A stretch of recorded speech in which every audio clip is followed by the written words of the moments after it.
Doctor Kiran ಅನ್ನುವಂಥ ವ್ಯಕ್ತಿ ನಿನ್ನೆ ಸಂಜೆ ನಮಗೆ ಒಂದು 6:30 ಸಂದರ್ಭದಲ್ಲಿ ಒಂದು ರಂಕ ಅಪಾರ್ಟ್ಮೆಂಟ್ ಇಂಥ ಫ್ಲೋರಲ್ಲಿ ಒಂದು ಮನೆಯಲ್ಲಿ ಸತ್ತು ಬಿದ್ದಿದ್ದಾನೆ ಮತ್ತು ಅವ್ರ ಮಗು ಕೂಡ ಮೃತ ಹೊಂದಿದೆ ಅಂತಂದು ಮಾಹಿತಿ ನಮಗೆ ಬಂತು, ಡಬಲ್ ಮರ್ಡರ್ ಆಗಿದೆ ಅಂತ. ಅಲ್ಲಿ ಸ್ಥಳಕ್ಕೆ ಹೋದಂಥ ಸಂದರ್ಭದಲ್ಲಿ ಅವನು ರಕ್ತದ ಮಡುವಿಲಲ್ಲಿ ಬಿದ್ದಿದ್ದ ಮತ್ತು ಮಗುಗೆ ಕೂಡ ಸ್ಟ್ಯಾಬ್ ಇಂಜುರೀಸ್ ಆಗಿತ್ತು. ನಂತರದಲ್ಲಿ ನಾವು ಪರಿಶೀಲನೆ ಮಾಡಿದಂಥ ಸಂದರ್ಭದಲ್ಲಿ ಮಗು ಇನ್ನೂ ಬ್ರೀತ್ ಮಾಡ್ತಾಯಿತ್ತು, ಉಸಿರಾಡ್ತಾಯಿತ್ತು. ಇಮಿಡಿಯೇಟ್ ಹಾಸ್ಪಿಟ್ಲಿಗೆ ಶಿಫ್ಟ್ ಮಾಡಿದ್ವಿ. ಆ ಮಗು ಇವಾಗ ಸದ್ಯ SDM ಅಲ್ಲಿ ಟ್ರೀಟ್ಮೆಂಟ್ ಕೊಡ್ತಾ ಇದ್ದಾರೆ. ಮಗು ಸ್ಟೇಬಲ್ ಇದೆ, ಔಟ್ ಆಫ್ ಡೇಂಜರ್ ಇದೆ ಅನ್ನೋಂಥದ್ದು ಹೇಳಿದ್ದಾರೆ. ಜೊತೆಗೆ ಕಿರಣ್ ವೈಫ್ ಏನಿದ್ದಾರೆ ಪ್ರಿಯಾ ಹೊನ್ನಾವರ್ ಅಲಿಯಾಸ್ ಪ್ರಿಯಾಂಕಾ ಅನ್ನೋವಂಥವ್ರು, ಅವರು ಕೂಡ ಆಪ್ತಲ್ಮಾಲಜಿಸ್ಟು ಆಗಿದ್ದಂಥವ್ರು, ಅಂದರೆ MSc ಇನ್ ಆಪ್ತಮಾಲಜಿ ಮಾಡಿದ್ದಾರೆ. ಸೊ ಅವರು ಈ ಒಂದು ಕೃತ್ಯವನ್ನು ಮಾಡಿದ್ದಾರೆ ಅಂತ ಕಿರಣ್ ಅವರ ಕುಟುಂಬ ಸದಸ್ಯರು ನಮಗೆ ಫಿರ್ಯಾದು ನೀಡಿದ್ದಾರೆ. ಆ ಪ್ರಕಾರ ಆಕೆನ ನಾವು ವಶಪಡಿಸ್ಕೊಂಡಂಥ ಸಂದರ್ಭದಲ್ಲಿ ಆಕೆದು ಫಿಸಿಕಲ್ ಮತ್ತು ಮೆಂಟಲ್ ಸ್ಟೇಟ್ ತುಂಬ ಶಾಕಲ್ಲಿ ಮತ್ತು ಯಾವುದೇ ಒಂದು ಪ್ರಶ್ನೆಗೆ ಉತ್ತರ ಕೊಡದೇ ಇದ್ದಿದ್ದು ಮತ್ತು ತಲೆ ಸುತ್ತಾ ಇದೆ, ಸುಸ್ತಾಗ್ತಾ ಇದೆ ಅಂತೆಲ್ಲ ಹೇಳಿದ್ದಕ್ಕೆ ನಾವು ಆಸ್ಪತ್ರೆಗೆ ಶಿಫ್ಟ್ ಮಾಡಿದಾಗ ಆಕೆ ಹೈಪೋಗ್ಲೈಸಮಿಕ್ ಇದ್ಲು ಅಂತ, ಅಂದರೆ ಆಕೆದು ಶುಗರ್ ಲೆವೆಲ್ಲು ಭಾಳ ಕಡಿಮೆ ಬಂದಿತ್ತು ಅಂತ. ಅದ್ಯಾಕೆ ಅಂತಂದಾಗ ಆಕೆನೇ ಅಲ್ಲಿ ಡಾಕ್ಟ್ರ್ ಹತ್ರ ನಾನು ಇನ್ಸುಲಿನ್ ಇಂಜೆಕ್ಷನ್ಸ್ ಮಾಡ್ಕೊಂಡಿದ್ದೀನಿ ಅಂತ ಡಾಕ್ಟ್ರ್ ಹೇಳೋದು. ಇನ್ಸುಲಿನ್ ಇಂಜೆಕ್ಷನ್ಸು ಹೆಚ್ಚು ಮಾಡಿಸ್ಕೊಂಡಾಗ, ಅಂದರೆ ಡೋಸ್ ರಿಕ್ವೈರ್ಡ್ಗಿಂತ ಅಕಸ್ಮಾತ್ ಡಯಾಬಿಟಿಕ್ ಇದ್ದರೆ, ಇಲ್ಲಾಂದರೂ ಇಂಟೆನ್ಷನಲ್ಲಾಗಿ ಅದು ಇನ್ಸುಲಿನ್ ಇಂಜೆಕ್ಷನ್ ಮಾಡಿಕೊಂಡಾಗ ಶುಗರ್ ಲೆವೆಲ್ ಡ್ರಾಪ್ ಆಗುತ್ತೆ ಅನ್ನೋವಂಥದ್ದು. ಅದರ ಹಿನ್ನೆಲೆಯಲ್ಲಿ ಆಕೆ physically and mentally not fit for giving statement ಅಂತಂದು ಇಲ್ಲಿ ವೈದ್ಯಾಧಿಕಾರಿಗಳು ಹೇಳಿದ ಹಿನ್ನೆಲೆಯಲ್ಲಿ ಕಿಮ್ಸ್ಗೆ ಶಿಫ್ಟ್ ಮಾಡಿದ್ದೀವಿ. ಈಗ ಕಿಮ್ಸಲ್ಲಿ ಟ್ರೀಟ್ಮೆಂಟ್ ಪಡ್ಕೋತಾ ಇದ್ದಾಳೆ. ಈಗ ಆಕೆ ಸ್ವಲ್ಪ ಸ್ಟೇಬಲ್ ಆದಮೇಲೆ ನಾವು ಆಕೆನ ವಶಕ್ಕೆ ತೊಗೊಂಡು ಯಾವ ಕಾರಣಕ್ಕಾಯಿತು, ಯಾವ ಒಂದು ಹಿನ್ನೆಲೆಯಲ್ಲಿ ಆಯಿತು ಅನ್ನೋವಂಥದ್ದನ್ನು ಕೂಲಂಕುಷವಾಗಿ ಪರಿಶೀಲನೆ ಮಾಡಿ ತನಿಖೆಯನ್ನು ಮುಂದುವರಿಸ್ತೀವಿ. ಕೌಟುಂಬಿಕ ಅನ್ನುವಂಥದ್ದು ಒಂದು ಮಾಹಿತಿ ಹೇಳ್ತಾ ಇದ್ದಾರೆ ಸರ್. ಅವ್ರು ಕೊಟ್ಟಿದ್ದಾರೆ, ಕಿರಣ್ ಅವರ ಕುಟುಂಬ ಸದಸ್ಯರು ಕೊಟ್ಟಿರುವಂಥ ಕಂಪ್ಲೇಂಟಲ್ಲೇ ಕಿರಣ್ ಹೊರಗಡೆ ಬೇರೆ ಹೆಣ್ಮಕ್ಳ ಜೊತೆ ಸಂಬಂಧ ಇದೆ ಅಂತೆಲ್ಲ ವ್ಯಥ ಆರೋಪ ಮಾಡಿ ಕಿರಿಕಿರಿ ಮಾಡ್ತಾಯಿದ್ಲು. ಮತ್ತು ಭಾಳಷ್ಟು ಸಾರಿ ಅವಳೇ ತುಂಬ ಅಗ್ರೆಸಿವ್ ಆಗಿ ಹೊಡೆಯೋದು ಬಡಿಯೋದೆಲ್ಲ ಮಾಡಿದ್ಲು. ಒಂದು 3-4 ದಿವಸದ ಕೆಳಗಡೆ ಒಂದ್ಸಲಿ ಹೊಡೆದಂಥ ಸಂದರ್ಭದಲ್ಲಿ ಚಾಕು ತೊಗೊಂಡೆಲ್ಲ ಎದುರಿಸಿದ್ಲು ಅನ್ನೋಂಥದ್ದು ಹೇಳ್ತಾ ಇದ್ದಾರೆ. ಅವರ ಕುಟುಂಬ ಸದಸ್ಯರಿಗೆ ಫೋನ್ ಮಾಡಿದಾಗ ಹೇಳಿದ್ರಂತೆ. ಆದರೆ ಏನೂ ಇಂಜುರಿ ಇಲ್ಲ, ಹಂಗಾಗಿ ಏನು ಬರೋದು ಬೇಡ ಅಂತ ಕುಟುಂಬ ಸದಸ್ಯರು ಕೂಡ ಯಾರನ್ನೂ ಬರೋದಕ್ಕೆ ಅವ್ರು ಕಿರಣ್ ಅವರು ಅವಾಯ್ಡ್ ಮಾಡಿದರು ಅಂತ. ಅವರಿಲ್ಲೇ ಚಿರೋಯ ಹಾಸ್ಪಿಟ್ಲಲ್ಲಿ ಅನೆಸ್ಥೆಟಿಸ್ಟ್ ಆಗಿ ಕೆಲಸ ಮಾಡ್ತಾಯಿದ್ರು.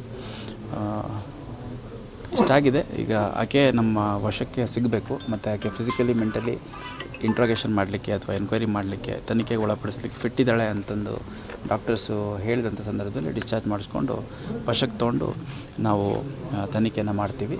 ಅಲ್ಲಿ ಒಂದು ವಿಚಾರ ಅಂತಂದರೆ ಅಪಾರ್ಟ್ಮೆಂಟಲ್ಲಿರೋ ಮನೆ, ಮತ್ತು ಆ ಮನೆಗೆ ಯಾವುದೇ ಫೋರ್ಸ್ಡ್ ಎಂಟ್ರಿ ಆಗಿಲ್ಲ, ಮತ್ತು ಒಂದೇ ಬಾಗಿಲಿದೆ ಅಲ್ಲೆಲ್ಲ CCTV ಕವರೇಜ್ ಎಲ್ಲ ಆಗಿದೆ.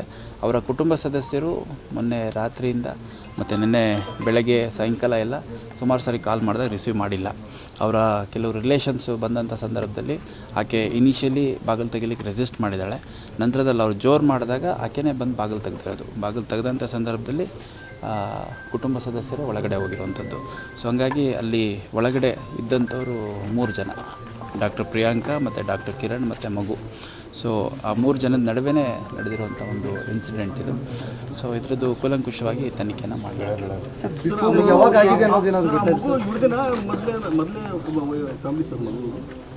ಅದು ನನಗೆ ಗೊತ್ತಿಲ್ಲ, ಇವ್ರ ಮನೇಲಿ ಬಿಫೋರ್ ಪ್ರಿಯಾಂಕಾ ಅವ್ರಿಗೂ ಮೊದಲು ಒಂದು ಮದುವೆ ಆಗಿತ್ತು, ಕಿರಣ್ ಅವ್ರಿಗೂ ಈಗ ನೋಡಿ, ಆಮೇಲೆ ಡೈವೋರ್ಸ್ ಆಗಿ ಇವರಿಬ್ಬರು ಮ್ಯಾಟ್ರಿಮೋನಿಯಲ್ಲಿ ಇದಾಗಿತ್ತು ಅಂತ. ಅಲ್ಲ, ಅದನ್ನು ಅವ್ರ ಕುಟುಂಬ ಸದಸ್ಯರು ಹೇಳ್ತಾ ಇದ್ದಾರೆ. ಅದೇನು ಎತ್ತ ಅಂತ ನಾವು ಕೂಲಂಕುಷವಾಗಿ ಪರಿಶೀಲನೆ ಮಾಡಬೇಕಾಗುತ್ತೆ. ಸರ್, ಮೊಬೈಲ್ ಏನಾದರೂ ಇದನ್ನು ಮಾಡಿದಾರಾ ಅಂತೇಳಿ ಇಬ್ಬರದು ಮೊಬೈಲ್ನಲ್ಲಿ ಏನಾದರೂ ಸಿಕ್ಕಿದೆ ಅಂತೇಳಿ ಏನಾದರೂ? ಈಗ ನೋಡಿ ಸರ್, ಎಲ್ಲ ಡೀಟೇಲ್ಸನ್ನು ನಾವು ತೊಗೊಂಡಿದ್ವಿ. ಮೊಬೈಲ್ ಯಾವ್ದು ಸಿಕ್ಕಿದೆ ಅಥವಾ ಬೇರೆ CCTV ಫುಟೇಜಸ್ ಇರ್ಬೋದು, ಪ್ರತಿಯೊಂದೂ ನಾವು ತೊಗೊಂಬಿಟ್ಟು ಇವಾಗ ಮೊಬೈಲ್ ಸಿಕ್ತು ಅಂತಂದರೆ ಅವ್ರು ಯಾರ ಜೊತೆ ಮಾತಾಡಿದರು, ಟೆಕ್ಸ್ಟಲ್ಲಿ ಏನಾದರೂ ಮಾತಾಡಿದ್ರಾ, ಚಾಟ್ ಮಾಡಿದ್ರಾ, ಫೋಟೋ ಗ್ಯಾಲರಿಲಿ ಏನಾದರೂ ಇನ್ಫಾರ್ಮೇಷನ್ ಸಿಗುತ್ತಾ, ಪ್ರತಿಯೊಂದು ಒಂದು ಮೊಬೈಲ್ ಸಿಕ್ಕರೆ ಅದೊಂದು ಭಾಳ ಬಿಗ್ ಸೋರ್ಸ್ ಆಫ್ ಇನ್ಫಾರ್ಮೇಷನ್. ಅದರಲ್ಲಿ ನಮ್ಮ ಕೇಸಿಗೆ ಕನೆಕ್ಟೆಡ್ ಏನು ಸಿಗುತ್ತೆ ಅನ್ನೋಂಥದ್ದು ಕೂಲಂಕುಷವಾಗಿ ನಾವು ಪರಿಶೀಲನೆ ಮಾಡ್ತೀವಿ. ವೆಪನ್ ಏನಾದರೂ ಇಂಥದ್ದೇ ಮಾಡಿದ್ರು ಅದೆಲ್ಲ ಇವಾಗ ವೆಪನ್ನು ಯೂಸ್ಡ್ ಇನ್ ದಿ ಅಫೆನ್ಸು ಪ್ರತಿಯೊಂದು ಕೂಡ ನಾವು ತನಿಖೆಯಲ್ಲಿ ಅಳವಡಿಸ್ಕೊತೀವಿ. ಸರ್, ಇಬ್ಬರು ಮೊಬೈಲ್ ಬೇರೆ ಬೇರೆ ಅಂದರೆ ಮೊದಲು ಯಾವ ಮದುವೆ ಆಗಿದ್ವಲ್ಲ, ಇಬ್ಬರು ಕೂಡ ಏನಾದರೂ ಮೊದಲನೇ ಗಂಡನ ಜೊತೆಗೆ ಸಂಪರ್ಕದಲ್ಲಿ ಈಗಲೂ ಇದ್ದಾರೆ ಸರ್? ಈಗ ಒಂದು ವಿಷಯ ಸ್ಪಷ್ಟವಾಗಿ ಹೇಳಲಿಕ್ಕೆ ಇಷ್ಟಪಡ್ತೀನಿ. ಇಲ್ಲಿ ಒಂದು ಅಫೆನ್ಸ್ ಆಗಿದೆ, ಒಂದು ಮರ್ಡರು ಮತ್ತು ಇನ್ನೊಂದು ಅಟೆಂಪ್ಟ್ ಟು ಮರ್ಡರು. ಆ ಕೇಸ್ ಕುರಿತಾಗಿ ನಾವು ತನಿಖೆ ಮಾಡುವಂಥ ಸಂದರ್ಭದಲ್ಲಿ ಯಾವುದೇ ಒಂದು ಪ್ರಕರಣದಲ್ಲಿ ಯಾವ ಕಾರಣಕ್ಕೆ ಈ ಹಂತಕ್ಕೆ ಹೋಗಿ ಅಲ್ಲಿ ಘಟನೆ ಆಯಿತು ಅನ್ನೋಂಥದ್ದನ್ನು ಪರಿಶೀಲನೆ ಮಾಡ್ತೀವಿ. ಸೊ ಆ ಪರಿಶೀಲನೆ ಮಾಡೋವಂಥ ಸಂದರ್ಭದಲ್ಲಿ ಅವ್ರಿಗೆ ಯಾವುದೇ ಈಗ ಕಂಪ್ಲೇಂಟ್ ಯಾರಿದ್ದಾರೆ ಅವರಿರ್ಬೋದು, ಅಥವಾ ನಮಗೆ ತನಿಖೆಯಲ್ಲಿ ಬೇರೆ ಬೇರೆ ಡಿಸ್ಕ್ಲೋಷರ್ಸ್ ಆಗುವಂಥದ್ದು ಇರ್ಬೋದು, ಪ್ರತಿಯೊಂದು ಕೂಡ ನಾವು ಕೂಲಂಕುಷವಾಗಿ ಪರಿಶೀಲನೆ ಮಾಡಿ ಒಂದು ಎಸ್ಟಾಬ್ಲಿಷ್ ಮಾಡಲಿಕ್ಕೆ ಅಥವಾ ರೂಲ್ ಔಟ್ ಮಾಡಲಿಕ್ಕೆ ಎರಡೂ ಉಪಯೋಗಿಸ್ತೀವಿ. ಈಗ ನನಗೆ ನಿನ್ನೆ ಸ್ಥಳಕ್ಕೆ ಭೇಟಿ ನೀಡಿದಂಥ ಸಂದರ್ಭದಲ್ಲಿ ಅಥವಾ ಇವತ್ತು ಬೆಳಗ್ಗೆವರೆಗೂ ಅವರಿಗೆ ಮತ್ತೆ ಹಿಂದೆ ಮದುವೆ ಆಗಿತ್ತು, ನಂತರ ಮ್ಯಾಟ್ರಿಮೋನಿಯಲ್ ಮದುವೆ ಆಗಿ ಒಬ್ರಿಗೊಬ್ರು ಪರಸ್ಪರ ಸಿಕ್ಕ ಮದುವೆ ಆದರೂ ಇದು ಯಾವುದು ನನಗೂ ಮಾಹಿತಿ ಗೊತ್ತಿರಲಿಲ್ಲ. ಈಗಷ್ಟೇ ಗೊತ್ತಾಗ್ತಾ ಇದೆ. ಕೂಲಂಕುಷವಾಗಿ ಸಂಪೂರ್ಣ, ಯಾಕಂದರೆ ಈ ಒಂದು ಘಟನೆ ನಡೀಬೇಕಾದ್ರೆ ಸಾಕಷ್ಟು ಹಿನ್ನೆಲೆ ಇರುತ್ತೆ. ಯಾವುದೇ ಒಂದು ಅಫೆನ್ಸ್ ಓವರ್ ನೈಟ್ ಆಗಲ್ಲ. ಇದು ಭಾಳ ಥಾಟ್ ಇಟ್ಕೊಂಡೇ ಮಾಡಿರುವಂಥ ಅಫೆನ್ಸ್. ಯಾಕೆಂದರೆ ಮಲ್ಟಿಪಲ್ ಸ್ಟ್ಯಾಬ್ ಇಂಜುರೀಸ್ ಇದೆ ಅನ್ನೋಂಥದ್ದು ಈಗಷ್ಟೇ PM ಮಾಡಿದಂಥ ಸಂದರ್ಭದಲ್ಲಿ ಡಾಕ್ಟರ್ಸ್ ಹೇಳಿದ್ದಾರೆ. ಸುಮ್ಮನೆ ಯಾವುದೋ ಆಕ್ಸಿಡೆಂಟಲ್ಲಿ ಯಾವುದೋ ಒಂದು ಇಂಜುರಿ ಆಯಿತು, ಬಿದ್ದರು, ಆ ಥರದ್ದು ನಾವು ನೋಡಿದ್ದೀವಿ. ಗಂಡ ಹೆಂಡತಿ ಜಗಳ ಆಡಬೇಕಾದ್ರೆ ಆಯತಬ್ಬಿದ್ದು ಕೂಡ ಸತ್ತೋಗಿರೋಂಥ ಘಟನೆ ನೋಡಿದ್ದೀವಿ. ಬಟ್ ಇದರಲ್ಲಿ very clearly multiple times stab ಮಾಡಿರುವಂಥದ್ದು ಕಂಡು ಬಂದಿದೆ. ಹಂಗಾಗಿ ತುಂಬ ಮೋರ್ ದೆನ್ 10 ಏನೋ ಇದೆ ಅಂತ ಹೇಳ್ತಾರೆ. ಇಲ್ಲ, ಈಗ ನೆಕ್ ಪೋರ್ಷನ್ ಆಗಿದೆ, ಈ ಕುತ್ತಿಗೆ ಹತ್ರ ಆಗಿದೆ, ಈ ನೆಕ್ ಹತ್ರ ಆಗಿದೆ, ಆಮೇಲೆ ರೆಸಿಸ್ಟೆನ್ಸ್ ಮಾರ್ಕ್ಸ್ ಅಂತ ಹೇಳ್ತಾರೆ, ಅದು ಆಗಿದೆ ಅಂತ ಹೇಳ್ತಾರೆ. ಕೈಗೆಲ್ಲ ರೆಸಿಸ್ಟ್ ಮಾಡಿದಾಗ ಆಗುವಂಥದ್ದು ಆ ಥರದ್ದು ಇಂಜುರೀಸ್ ಕೂಡ ಆಗಿದೆ. ಇನ್ನು ಬಾಡಿ ಬೇರೆ ಬೇರೆ ಪಾರ್ಟ್ಸ್ಗೂ ಆಗಿದೆ. ಸೊ ಅಲ್ಲಿ ರಕ್ತದ ಮಡು ತಾವು ಗಮನಿಸಿದರೆ ತುಂಬ ಬ್ಲಡ್ ಹೋಗಿರೋವಂಥದ್ದು ಎಲ್ಲ ಆಗಿದೆ. ಹಾಗಾಗಿ ಇದೊಂದು ಅತ್ಯಂತ ವಿಷಾದಕರ ಘಟನೆ.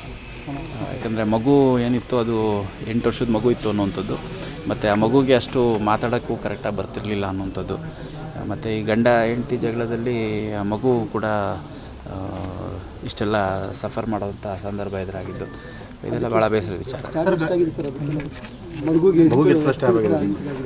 ನಾನು ನಿನ್ನೆ ಗಮನಿಸಿದ್ದು ಚೆಸ್ಟ್ ಭಾಗಕ್ಕೆ ಒಂದು ಮೂರು ಕಡೆ ಆಗಿದ್ದು ಗಮನಿಸಿದೆ. ಅದು ಬಿಟ್ಟು ಬೇರೆ ಎಲ್ಲರೂ ಆಗಿದೆ ನಮ್ಮ ಆಫೀಸರ್ಸ್ ನೋಡ್ತಾ ಇದ್ದಾರೆ. ಸರ್, ಇಂಜೆಕ್ಷನ್ ಮಾಡಿದ್ರೆ ಏನು ಅಂತ ಅದು ಗೊತ್ತಿಲ್ಲ. ಅದನ್ನೆಲ್ಲ ಇವಾಗ PM ರಿಪೋರ್ಟಲ್ಲಿ ಹೇಳ್ತಾರೆ. ಆಕೆ ಇನ್ಸುಲಿನ್ ಇಂಜೆಕ್ಷನ್ಸ್ ಮಾಡ್ಕೊಂಡಿದ್ಲು ಅಂತ ಅವಳೇ ಡಿಸ್ಕ್ಲೋಸ್ ಮಾಡಿದ್ಲಂತೆ ಡಾಕ್ಟರ್ಸ್ ಹತ್ರ.